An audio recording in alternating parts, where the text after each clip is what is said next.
Welcome back to episode 41 of More Than Words, the show that has finally, after 40 weeks of looking, found the bottom of Britain.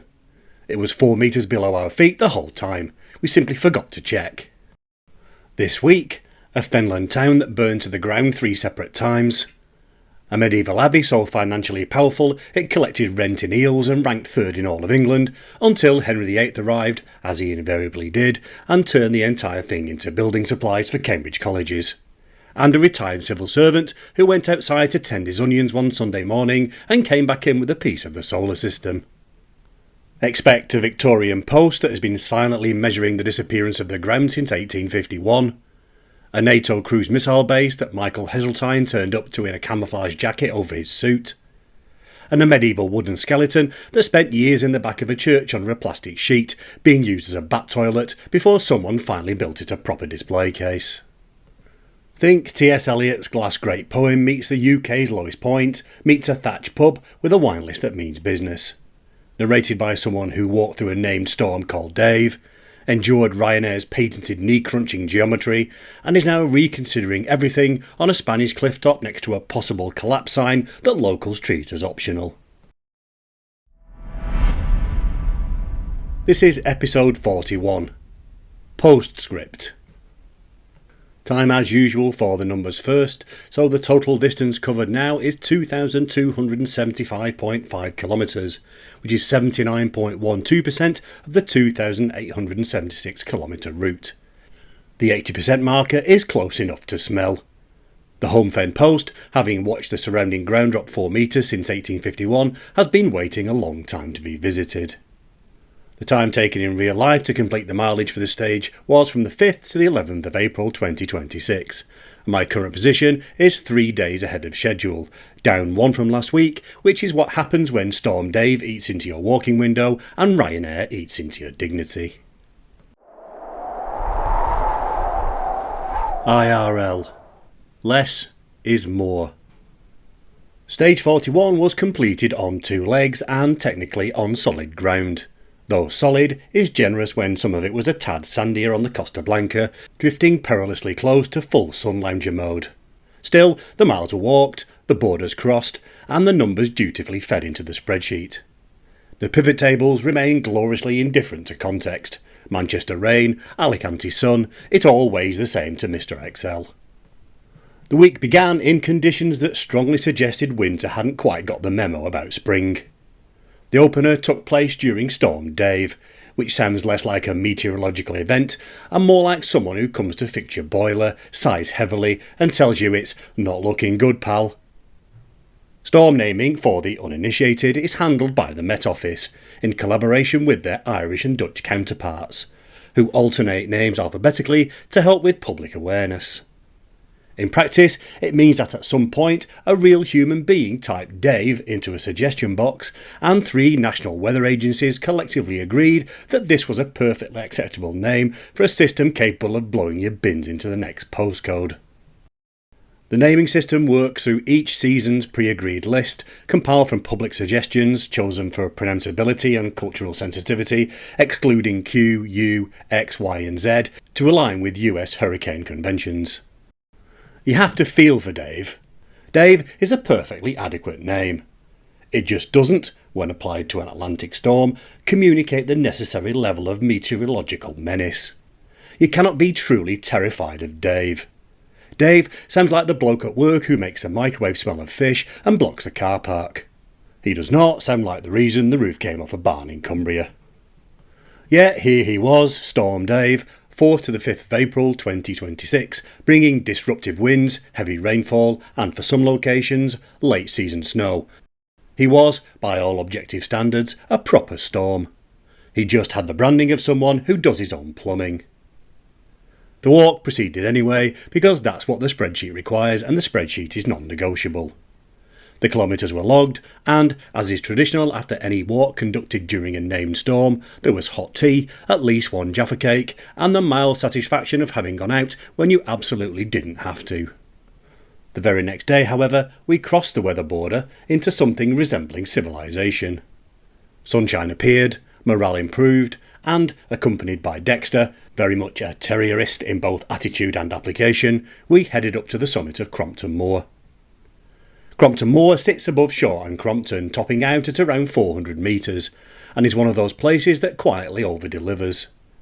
On a clear day, you get views out toward Manchester, over to the Pennines, and, if you squint slightly and ignore the wind, a genuine sense of space. The moor is a site of biological importance, designated in 2003, and its wildlife roster allegedly includes red grouse, kestrel, skylark and weasels. I have encountered none of them, implying that either I'm catastrophically unobservant or the entire ecosystem has entered witness protection. On the day in question, the most visibly animated creature on the landscape was a small border terrier who had detected something deeply suspicious in a clump of tussock grass and intended to resolve the matter personally. It's also home to Pingot Quarry, a disused quarry that's now a designated geological site, which is a polite way of saying a big hole with interesting rocks, but does add a touch of educational credibility to proceedings. Mid-stage then settled into the functional core of the week. A Tuesday round of golf, steady enough, nothing to alarm the handicap, and a 5-mile walk to the barber's. Not 5 miles because it requires that kind of preparation, 5 miles because that's where the barber is, and walking there is a more dignified use of a Wednesday morning than driving somewhere you could reasonably walk to while listening to a podcast about the 5th century Persian War. Then it was off to the airport, onto the plane, and straight into the particular joy of Ryanair's seat pitch, which, for the uninitiated, is roughly the distance between you and the inner monologue of the person in front. The tray table, when deployed, occupies the same airspace as your sternum, and the passenger reclining ahead of you is technically inside your ribcage. But that's the trade-off for a £29 flight to an airport that's a 3-hour bus ride from the city it claims to serve. This was the prelude to a week in De Nueva with Mrs W and the mother-in-law. Effectively, a reconnaissance mission ahead of a longer 3-week stint in May. This, it must be said, is where the benefits of retirement start to feel less theoretical and more like a very good idea. Spain in April is a different proposition from Spain in August. The beach is not yet besieged. The lure of the sun, serrano and seafood is unmistakable, but not yet at the level where it starts rewiring people's brains and convincing them they absolutely need another jug of sangria. And by people's brains here, I am clearly referring to my own. Anyway, my usual continental routine, arrive at beach, deploy umbrella, walk, recover with beer, reinstated itself within about 20 minutes of arrival, like a factory reset that reinstalls only the good software. It will get several tryouts in May. The spreadsheet already knows this and has scheduled it accordingly. 2 Spanish walks this week then to provide the stage bookend. The first was around Guadamar del Segura, a town that manages to feel both like a proper working Spanish coastal settlement and a place that has fully embraced the idea of people turning up to do very little. It sits at the mouth of the Segura River, with a long stretch of sandy beach backed by a belt of pine forest and dunes that were planted in the early 20th century to stop the place being slowly reclaimed by sand, which is either admirable environmental foresight or the longest running anti-sand campaign in European history. The promenade does what all good promenades should. Gives you somewhere flat to walk, something to look at, and a near constant temptation to stop for a drink you haven't strictly earned yet. The second was along the coastal path from Llathenia to Cabarroig, a modern stretch of walkway that threads its way along the cliffs, dipping in and out of coves and beaches, with just enough undulation to feel like exercise without ever threatening to become actual hardship. Llathenia leans towards the livelier end of the spectrum. Beach, bars, and the quiet hum of people very much on holiday, while Cabarroig adds a marina, a headland, and views that make you pause, breathe, and briefly consider not going home. A short stretch of the path was fenced off with a sign reading "Promenade closed due to possible collapse," which sent tourists shuffling obediently onto a short detour. The locals, however, stepped around the barrier without breaking stride, demonstrating that uniquely Iberian talent for treating official warnings as mildly inconvenient decor. And that, broadly, was the week. From Storm Dave to Spanish Sun, from moorland wind to Mediterranean amble, all completed under human power and with only minor assistance from aviation. Sometimes momentum is all you need. particularly if it carries you to a bar with shade and something cold in a glass. Virtual Insanity Stage 41. Chatteris to Keystone. Stage 41 opens in Chatteris, a town perched in the fens like it's still trying to convince the landscape it's an island rather than a clerical error in the national drainage plan. From there the route slips northeast into Ramsey, once home to an abbey powerful enough to boss around half of medieval England, before heading south through the Great Fen Restoration Project, which is essentially trying to reboot the landscape to its pre-Victorian settings. It's a stage that starts in the flat middle of England and ends on a welcome rise with a thatched pub, waiting like a reward for persistence. Then comes the thing the last few stages have been circling like a nervous cat: Holme Fen, the UK's lowest point. Originally left off the route thanks to a spreadsheet mishap too humiliating to revisit, but of course we absolutely will. We'll stand there 2.75 metres below sea level, beside an iron post that's been quietly documenting the land's slow collapse since 1851, and feel appropriately tiny. After that, the route loosens again, through Glatton, where a retired civil servant once received the most surprising garden visitor in British history, through the Giddings, still carrying the ghosts of T.S. Eliot and Nicholas Ferrar, past the Cold War chain-link hangover of RAF Molesworth, and finally into Keystone, home to a pub so aggressively decorated with awards it makes most village restaurants look like they've stopped trying. Tools down. Chatteris is one of those towns that announces itself long before you arrive. Not through grandeur, but because there's absolutely nothing else in the landscape to get in the way. The Doomsday scribes called it Chatteris, Chatteris, Chatteris, Chatteris, Chatteris, essentially every possible Scrabble hand except Chatteris, because medieval spelling wasn't a system so much as a series of drunken guesses carved into vellum. If autocorrect had existed in 1086, it would have thrown itself into the nearest drainage ditch. As we know by now, the fens weren't always fens. In the Neolithic era, this was coastal salt marsh, meaning Chatteris was, technically, a seaside destination. The Skegness of prehistory, only with catastrophically worse drainage and fewer opportunities to win a plush toy. Archaeology has turned up Neolithic, Bronze Age and Iron Age settlement evidence, and flint tools dating back hundreds of thousands of years, which either proves astonishing continuity of human habitation or suggests someone dropped a prehistoric toolbox here and thought, nah, leave it. The town's favourite claim is that Chatteris was the final refuge of Boudica, queen of the Iceni, scourge of Roman cities, and the don't start with me OG. It's unprovable and widely contested, but the town has embraced it with the enthusiasm of a place that knows a good story when it sees one and refuses to let historians ruin the vibe. What is verifiable is St Huna, the 7th century hermit, chaplain to St Etheldreda and the first recorded resident of Chatteris. After conducting Etheldreda's funeral, he retired to an island in the marshes called Hunea, later Honey Hill, just north of town. His grave became a pilgrimage site, complete with healing miracles, until his relics were moved to Thorney Abbey. So, if you're keeping score, Chatteris has a saintly hermit, a maybe Boudica, and a prehistoric coastline. It's basically the Marvel cinematic universe of the Fens, only everyone's origin story involves mud and mild trench foot. By 980, Alfwyn, niece of King Edgar, founded a Benedictine convent here, one of only 2 Anglo-Saxon abbeys in eastern Britain run entirely by women. It thrived quietly until Henry VIII dissolved it with his usual theological sledgehammer. Nothing remains of the buildings now, which is very on brand for Henry's renovation style. Chatteris also has a long history of catching fire. Not metaphorically, literally. Major blazes in 1310, 1706 and 1864 took out most of the medieval and early modern town. The 1864 fire alone destroyed more than 70 homes after a boy playing with touch paper set off a chain reaction involving wheat, wind and the kind of luck that makes you believe in curses. The result is that the town centre today is mostly Victorian. Not because Chatteris was particularly ambitious in the 19th century, but because that's when it stopped burning down long enough to rebuild. In recent years, the town's been busy reinventing itself. In 2025, it opened new community rooms, refurbished the council chambers, and turned a former Barclays into a museum.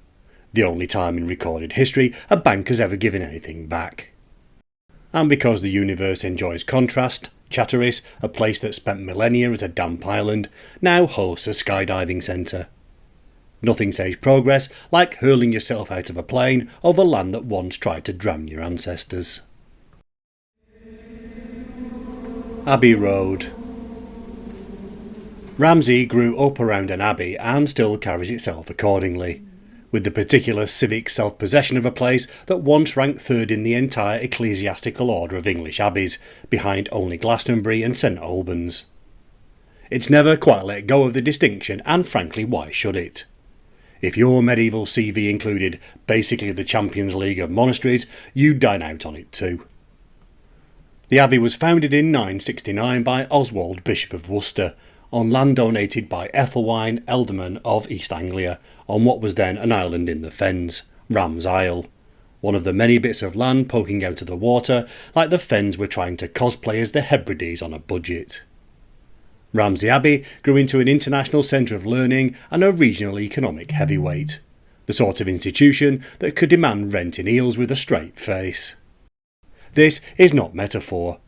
The Abbey records extensive fishing rights around Ramsey Mere and Whittlesey Mere, with rents frequently paid in eels, a currency that's fine until you realise it comes with a built-in escape clause.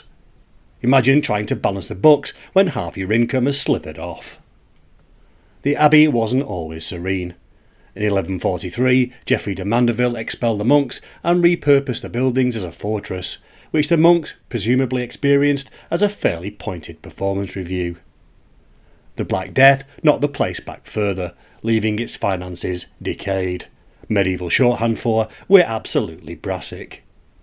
It recovered, flourished into the 15th century, and in a twist everybody saw coming, was dissolved by Henry VIII in 1539. The buildings were then demolished and the stone sold to Cambridge colleges including Gonville and Caius, King's and Trinity. The monks would have been thrilled to know their life's work accidentally contributed to the structural integrity of a rowing club. Today the surviving fragments, the 15th century gatehouse and part of the Lady Chapel embedded into a later manor house, are grey-littered reminders of what once stood here. The rest of the abbey now forms part of Abbey College, Ramsey, meaning students sit their GCSEs in the ruins of one of medieval England's most powerful religious establishments. The monks almost certainly have complicated feelings about this too. The town itself developed along the Great White, a navigable canal running straight down the middle of what is now the main road. A name that implies man-eating sharks when the most dangerous thing in it was probably a disgruntled eel.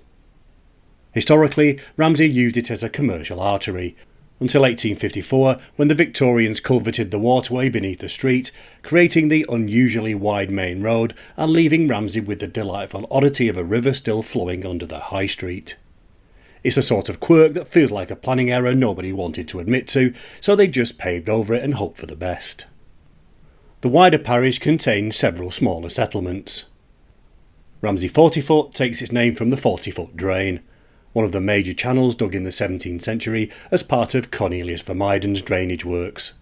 The drain is, reassuringly, 40 feet wide, a naming convention so literal it feels like a public service. Ramsey Mereside sits on the edge of what was once Whittlesey Mere, formerly the largest lake in southern England, drained in 1851. Ramsey St Mary's emerged as a new parish after the drainage, serving the communities that settled on this newly exposed land. And Ramsey Heights, perched on what passes for elevated ground in this part of the world, is now home to the Great Fen Countryside Centre, a hub for a project attempting, with admirable ambition, to reverse some of those Victorian drainage decisions, presumably without reflooding anyone's conservatory. Ramsey, a town built on an island that isn't an island anymore, with a river that isn't a river anymore, beneath a street that shouldn't be that wide, next to a drain that tells you exactly how wide it is. A place where monks once ruled, eels once paid the rent, and the past is never quite buried, just culverted. Where there's blame, there's a reclaim. Between Ramsey and Holme, the landscape is mid-process. Not quite what it was before the drainage, not quite what it might become. It's the geographical equivalent of someone halfway through growing out a regrettable haircut. You can see the intention, but you can also see the choices that led to this point. This is the footprint of the Great Fen project, one of the largest habitat restoration schemes in England, which since the year 2000 has been quietly buying back farmland and re-wetting it, coaxing the fens back into something resembling their pre-Victorian personality. A sort of ecological reconciliation project, except the land is the one doing all the apologising. Ooh, sorry I turned into a giant potato field, I wasn't myself. The project is a collaboration between Natural England, the Wildlife Trust for Bedfordshire, Cambridgeshire and Northamptonshire, the Environment Agency, Huntingdonshire District Council and the middle level commissioners, essentially a bureaucratic supergroup assembled to fight dampness. Their mission is to reconnect 3,700 hectares of wetland, pulling together the remaining scraps of ancient fen that sit scattered across farmland like the final pieces of a jigsaw someone lost interest in around 1870. New Decoy Farm, sitting astride the route near Ramsey, is one of the working faces of this ambition. In April 2025, diggers moved onto the site to begin creating 25 hectares of new wetland, the equivalent of 60 Lancashire football pitches both in terms of size and dampness, complete with channels, reed beds, ponds and a winter water storage pool. The idea is simple: add water and wait, like an instant porridge pot for ecosystems. The vegetation establishes itself, the channels fill, and within a few years the landscape begins to resemble something that hasn't existed here since the 1850s. Wildlife, it turns out, has been loitering just off stage for decades. Dragonflies are first through the door, doing their usual "we're in the area anyway" routine. Then come the waders, redshank, lapwing, and finally the otters, water voles and marsh harriers, all sweeping in with the confidence of tenants returning to a property they're fairly sure is still legally theirs. And so the Great Fen project continues, a landscape being rewritten in slow motion, one field, one ditch, one re-wetted hectare at a time. It's not flashy, there are no ribbon cuttings, no triumphant before and after shots. Just a long, patient attempt to undo a mistake made in the name of progress, which, in the context of British environmental history, qualifies as quietly heroic. New Decoy sits in the middle of all this, a place where the future of the fens is being assembled with diggers, water pumps and a surprising number of reeds. It's a reminder that landscapes aren't fixed, they're stories, and sometimes you get the rare privilege of watching one being rewritten. Out here, between Ramsey and Holme, the land is learning to be wet again. And, for the first time in 170 years, it looks like it might remember how.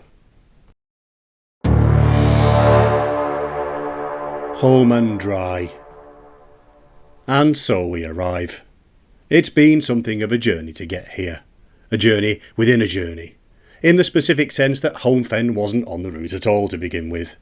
A situation discovered some way into the project and corrected with the kind of frantic administrative scrambling normally reserved for realising you've booked flights to Birmingham and only then noticing it's the one in Alabama.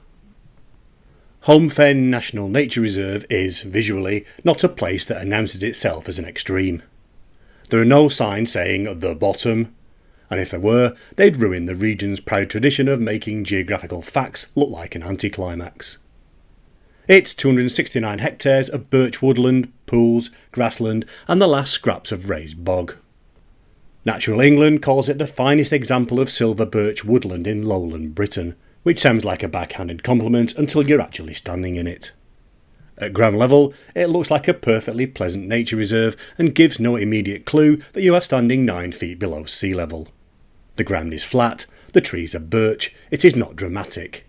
This is, frankly, the best thing about it. The story behind the land's remarkable elevation, or lack of it, begins with Whittlesea Mere, which, until the mid-19th century, covered around 1,870 acres. In winter, up to 3,000. It had existed since around 500 BC, formed by silt from the Nene and Welland. It was described at the end of the 17th century as 3 miles broad and 6 miles long, with a little island in the middle. The kind of expanse that made Victorian landowners look at it and see, not a lake, but a missed agricultural opportunity roughly the size of a small city. By the 1840s, a nuisance was the phrase most commonly applied to Whittlesea Mere in official documents, a word choice that tells you everything about the era's priorities. The Middle Level Act of 1844 authorised its drainage, and a group of gentlemen landowners, led by William Wells of Homewood Hall, a man apparently constitutionally incapable of leaving a wetland alone, funded the operation. A state-of-the-art Apple centrifugal pump, fresh from its debut at the Great Exhibition of 1851, was commissioned to lift the water out. By the autumn of that year, the mere was essentially empty. The Illustrated London News was delighted, predicting that fenny, watery, swampy and unproductive land would become golden fields of ripened corn, with the unbridled enthusiasm of a publication not itself required to do any of the digging. What nobody had quite anticipated, or rather what Wells had anticipated and everyone else preferred not to think about, was what would happen to the peat. Peat, when drained, behaves like a squeezed sponge. It contracts, oxidises and simply disappears. The moment the water left Whittlesea Mere, the surrounding land began to sink. In the first 30 years after drainage, the ground dropped around 9 inches per year. 9 inches. Per year. You could practically watch it happen. Wells, to his credit, had seen this coming. In 1848 he commissioned a timber post to be driven through the peat and into the stable clay below, its top cut flush with the soil surface. As the peat shrank, the post, anchored in the clay, would stay put, emerging above the ground like a Victorian progress bar for environmental collapse. A few years later, the wooden post was replaced by a cast iron column, reputedly sourced from the Crystal Palace at the Great Exhibition of 1851, which gives the whole arrangement a pleasing circularity. The same event that showcased the pump that drained the mere also provided the metal for the monument marking the consequences. Today, the home post protrudes just over 4 metres above the ground.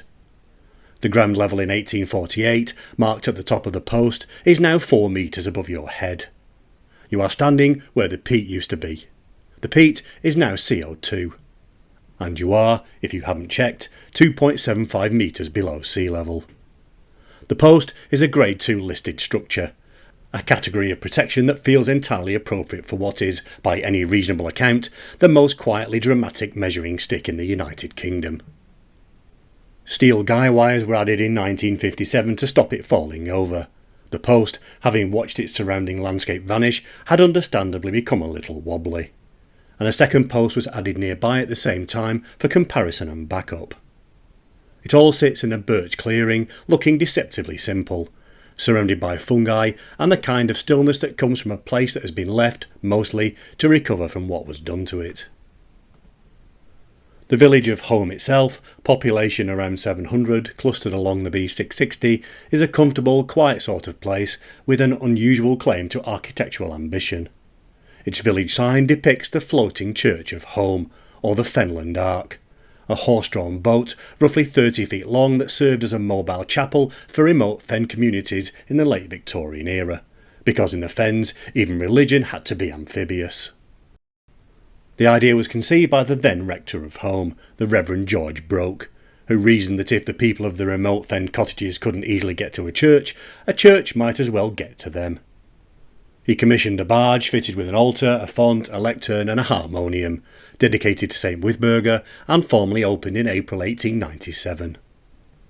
The pub, the Admiral Wells, named after Admiral Wells of Homewood Hall, serves as the village's only hospitality venue. One pub to keep morale buoyant in a place that is technically not.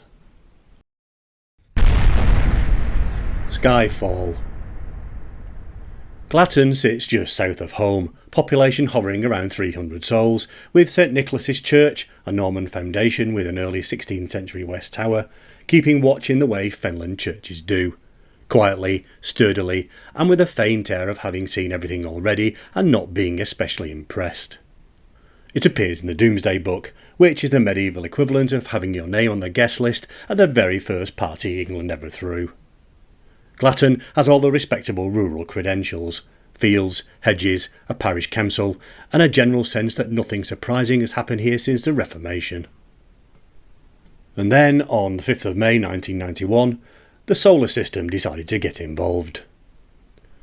Arthur Pettifer, a retired civil servant, was in his garden around 11:30 a.m, tending to his onions with the calm focus of a man who's earned the right to spend his Sunday exactly as he pleased, when he heard a loud whining noise. Moments later, something crashed through his conifers, missed his greenhouse by inches, and landed in the soil with the kind of confidence normally reserved for pets who know they're allowed on the furniture. Pettifer assumed, reasonably and in keeping with local precedent, that teenagers had thrown something. He picked it up. It was warm. It was not, in fact, a teenager. It was the Glatton meteorite, a 767-gram L6 chondrite freshly arrived from space, having survived atmospheric entry, hedge penetration and Cambridgeshire soil. It was later acquired by the Natural History Museum, where it now sits in South Kensington, catalogued, curated and considerably further from Mr. Pettifer's onions than it was that morning.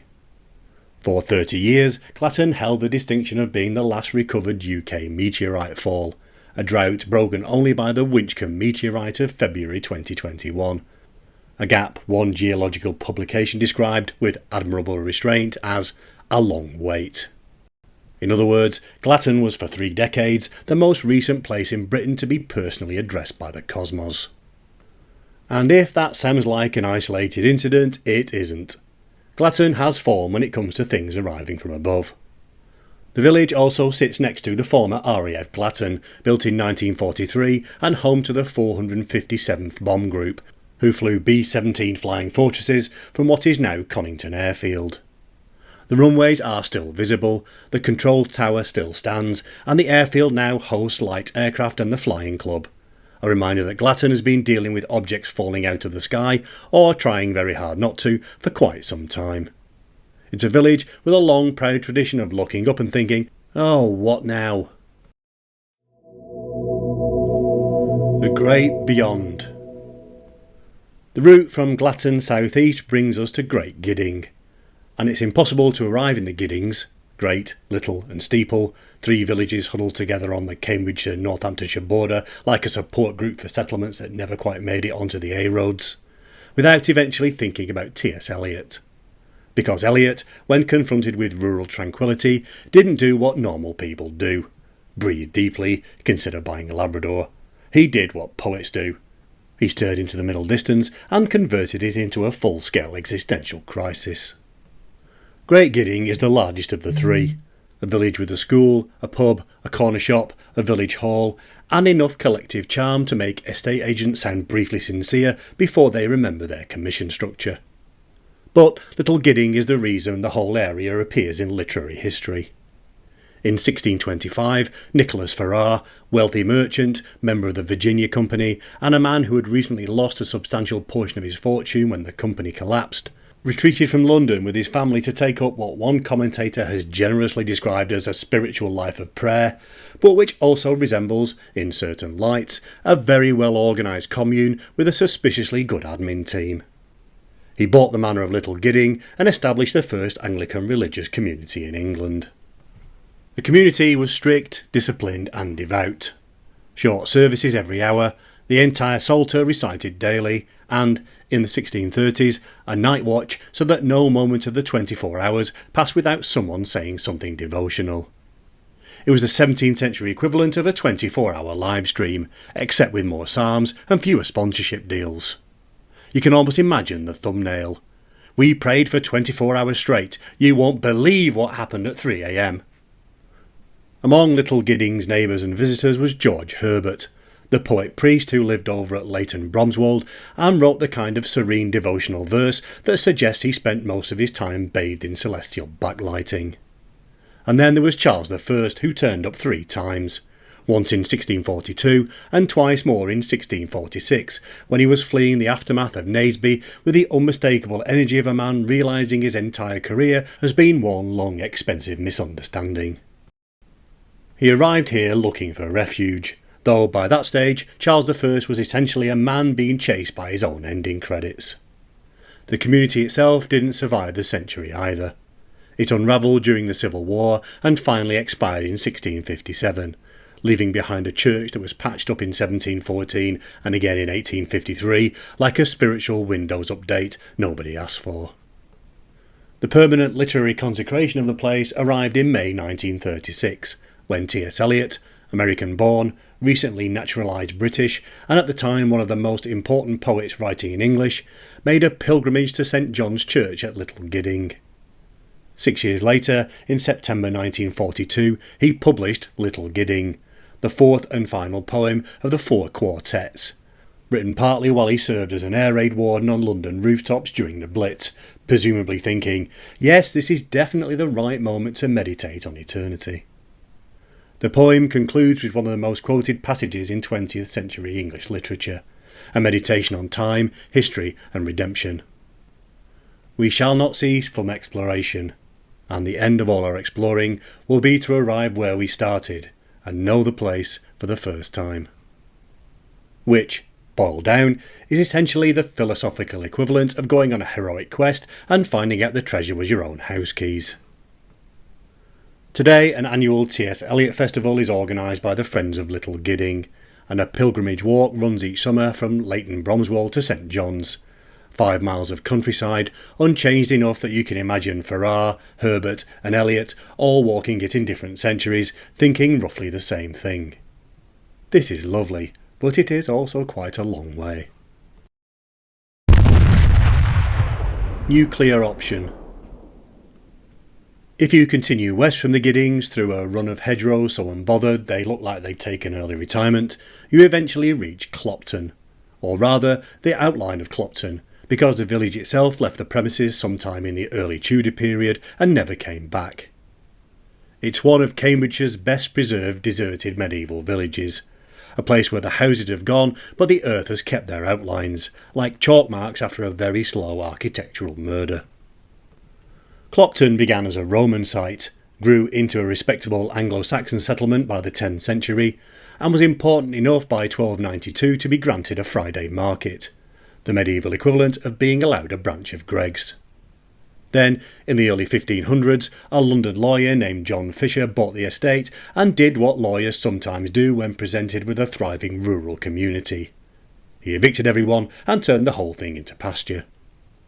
By 1518, the villagers were gone, the houses were empty, and Clopton had bowed out of being a village with the quiet efficiency of someone deleting their online presence before anyone asked questions.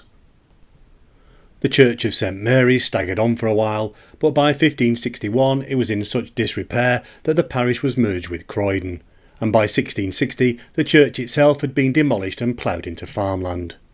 Today the site is a scheduled ancient monument, a landscape of ridges and platforms that look like the earth is made of medieval memory foam. Just to the south lies RAF Molesworth, which is one of those places where history arrived in bulk, like someone ordered the entire century on next day delivery.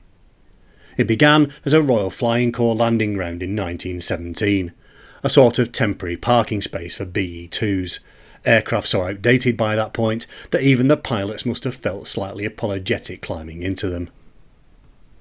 Then the Second World War arrived, and the Air Ministry rebuilt the whole thing from scratch between 1940 and 1941, turning farmland into a bomber station with the kind of urgency that only global conflict can inspire, with the architectural charm of a concrete flying cabinet. By 1942 it was hosting the US 8th Air Force, and from here the Americans flew their first mission over German-occupied Europe on the 4th of July 1942, because nothing says Happy Independence Day like dropping explosives on someone else's continent. After the war, the runways were closed and demolished in 1973, and the base drifted into that strange RAF category of still here, technically. But then came the 1980s, when NATO decided that what West Cambridgeshire really needed was nuclear-armed cruise missiles. The base was rebuilt, again, with bunkers, fences and watchtowers, turning a quiet patch of farmland into a geopolitical migraine. The conversion cost £60 million, plus £3 million on fencing alone, which is the sort of budget line that makes accountants stare into the middle distance. The protest began almost immediately. Peace camps formed. A multi-faith chapel, the Irene, was built from donated timber. And then, on the 6th of February 1985, Michael Heseltine arrived by helicopter wearing a camouflage jacket over his suit. A fashion choice so startling that even the police must have wondered whether he'd lost a bet. Over 1,000 officers and soldiers cleared the site before dawn. Razor wire went up, the chapel came down. The headlines practically wrote themselves. And then, just as everyone had adjusted to the idea of living next to Apocalypse Central, the INF Treaty of 1987 made the whole thing redundant. The missiles left in 1988, the bunkers stayed, and RAF Molesworth settled into its current role as a non-flying US intelligence hub. A quiet, fortified footnote to the fact that geopolitics has the attention span of a bored cat. Monkey business. Bythorn is the sort of village that looks like it's been left on a low simmer for 1,000 years. Not boiling, not cooling, just quietly burbling away while history checks in occasionally to make sure it's still there. It first turns up in the Domesday Book with 19 households, which places it somewhere between Small Hamlet and everyone knows exactly who stole whose chickens. It has spent the centuries since then perfecting the art of not expanding. Some places grow, Bythorn just refines.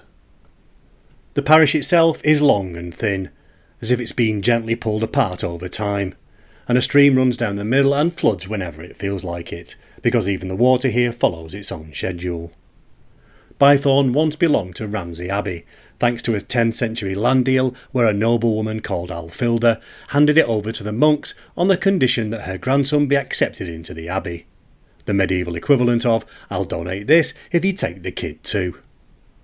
A surprising amount of medieval England was organised this way. Vast tracts of land transferred like slightly fraught family admin. At the centre sits St Lawrence's Church, a Norman survivor that has watched every century arrive, unpack and then wander off again. It's surrounded by 17th century cottages that look like they were built specifically to appear in heritage calendars. Cat on the windowsill, caption about timeless charm, and absolutely no mention of the septic tank. There's also a Baptist chapel from 1809 because Bythorn prefers to keep its spiritual options open. Today, the population hovers around 100, which means the village has successfully resisted the modern world with the quiet determination of someone ignoring a persistent knock at the door. It sits 11 miles west of Huntingdon, close enough to RAF Molesworth to have heard the Cold War happening, but far enough away to politely ignore it. Bythorn is small, old, occasionally damp, and entirely untroubled by the passing of time. It's the kind of place where history doesn't make an entrance, it just nods politely from across the lane and carries on. Keystone Box. Our final stop is Keystone, a place that sounds like it should have an Arthurian backstory, a key in a stone, a prophecy, a dramatic orchestral swell, but instead delivers the aggressively literal truth. Kettil's boundary stone. A legend rewritten by a man who really liked rocks. It sat in the 100 of Leytonstone, a medieval administrative division that sounds like a prog rock album but was disappointingly just a tax district. In the Domesday Book, Keystone's manor paid £10 in rent in both 1066 and 1086. 20 years of absolute price stability, which is frankly insulting in an era where your electricity bill can change mid-sentence. The village church, St John the Baptist, contains one of the most extraordinary objects in Cambridgeshire, an early 15th century wooden cadaver, originally from the tomb of William Stuckley. It is, according to experts, the most complete wooden eviscerated cadaver in the country, a phrase that really shouldn't exist, and yet here we are. And one of only 2 such carvings known to survive. It spent years stored at the back of the church under cotton and plastic sheeting to protect it from bat droppings, a sentence that neatly sums up the British approach to heritage. It now lives in a bespoke ventilated oak and glass case, which is exactly the sort of upgrade any self-respecting medieval skeleton deserves after centuries of being a bat toilet. Keystone also has a phone box, but not the usual defibrillator or book swap arrangement. Instead, it's become a miniature art installation, thanks to villager Simon Frost, who transforms it for major events and holidays. Christmas, Valentine's Day, Easter, VE Day all get their own bespoke display. It's become a village tradition. The WhatsApp group lights up, people wander over to see what's appeared, and for a moment the world feels marginally less chaotic. It's public art at its most local and most charming. And then there's the Pheasant Inn, the gravitational centre of Keystone. A thatched, oak-beamed, fire-lit masterclass in how the English country pub should work. The kitchen does modern British food properly. The bar deals in real ales, and a Liberty wines list that means business. It's been winning awards for years. Cambridgeshire Dining Pub of the Year, Good Pub Guide, the works. And it inspires the kind of detours people later describe as scenic to avoid admitting they drove here specifically for lunch. You have just walked, notionally, through the UK's lowest point, past cruise missile bunkers, through the landscape of T.S. Eliot's last major poem, and alongside a meteorite landing site. You are owed a good meal by a fire and someone who knows what they're doing with a wine list. Keystone delivers, with a skeleton, a phone box, and a pub that understands the assignment. Stage 41 has drifted from the exposed openness of Chatteris across the long memory of Ramsey and the half-rewilded fens, before dropping into the quiet drama of Holme Fen, a landscape that has literally sunk under the weight of its own history, and then rising again through Glatton's cosmic surprise, the Giddings literary ghosts, and the Cold War leftovers at Molesworth. We move from prehistory to monastic power, from ecological repair to Victorian engineering hubris, from meteorites to Eliot, and finally settled in Keystone with its award-stacked pub and a medieval skeleton in a glass case, because England never misses a chance to get weird at the finish line. Next up, the route swings southwest into Northamptonshire, trading peat and poetry for a county that specialises in roundabouts, shoemaking ghosts, and the slow gravitational pull towards Silverstone. Where the countryside suddenly remembers, it can go very, very fast. Thanks for listening, and see you next time.